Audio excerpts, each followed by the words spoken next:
சிறுகடிக்க ஆசை சீரியல்ல இனிய எபிசோட்ல இப்ப மறுபடியும் வீடு கிடைச்சதுனால இப்ப வீட்டுக்குள்ள பூஜையெல்லாம் நடத்திக்கிட்டு இருக்காங்க இல்லையா? எல்லாருமே நம்ம முத்து மீனாவோட உழைப்ப பத்தி தான் பெருமையா பேசிக்கிட்டு இருக்கிறாங்க.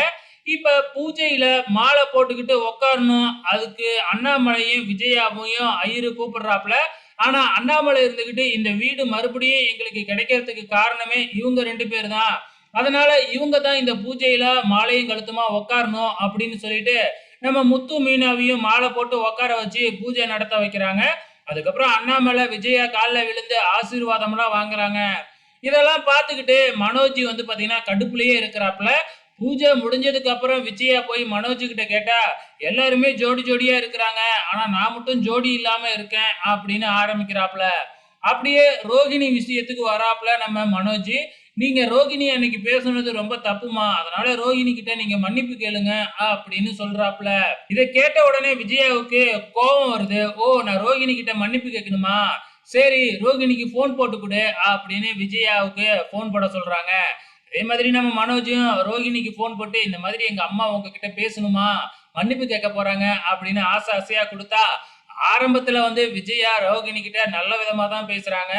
ஆமாமா, அன்னைக்கு ஒரு வார்த்தை சொல்லி உன்னைய திட்டிட்டேன், கொஞ்சம் வருத்தமா தான் இருக்கு அப்படின்னு விஜயா சொன்ன உடனே ரோகிணிக்கு பயங்கரமான சந்தோஷம். ஆனா அதுக்கப்புறம் தானே நம்ம விஜயா வச்சாங்க ஒரு ரிவீட்டு.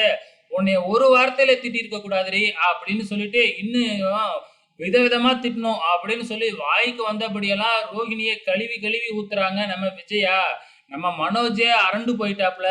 நம்ம ரோகிணிக்கு மூஞ்சில அடிச்சாப்புல ஆயிடுச்சு. அதுக்கப்புறம் என்ன, ரோகிணி போனை கட் பண்ணிட்டு பறந்து ஓடிட்டாங்க. இங்க இது நடந்துகிட்டு இருக்கிறப்ப இந்த பக்கம் நம்ம சத்யாவை காமிக்கிறாங்க. சத்யா ரேகா கிட்ட போன் பேசிக்கிட்டு இருக்கிறாப்புல. அப்ப ரேகாவுக்கு கல்யாண ஏற்பாடு பண்றாங்களாட்டுக்கு. என்ன செய்யறதுன்னே தெரியல. பேசாம மாமாவை கூட்டிகிட்டு போய் நான் பொண்ணு கேட்கட்டுமா அப்படிங்கிற மாதிரி இங்க மீனா கிட்டையும் தன்னோட அம்மா கிட்டையும் சொல்ல, இதெல்லாம் ஒத்து வராது, ஒழுங்கா விலகிடு அப்படின்னு நம்ம முத்துவும் மீனாவும் சொல்லி பாக்குறாங்க. ஆனா சத்யா இருந்துகிட்டு இல்ல, முடியவே முடியாது, ரேகாவை விட்டு கொடுக்க முடியாது அப்படின்னு சொல்லிக்கிட்டு இருக்கிறாப்ல. சோ கடைசியில முத்து தான் வந்து பாத்தீங்கன்னா 2 பேத்துக்கும் கல்யாணம் பண்ணி வைப்பாருன்னு நினைக்கிறேன். பொறுத்திருந்து பார்க்கலாம்.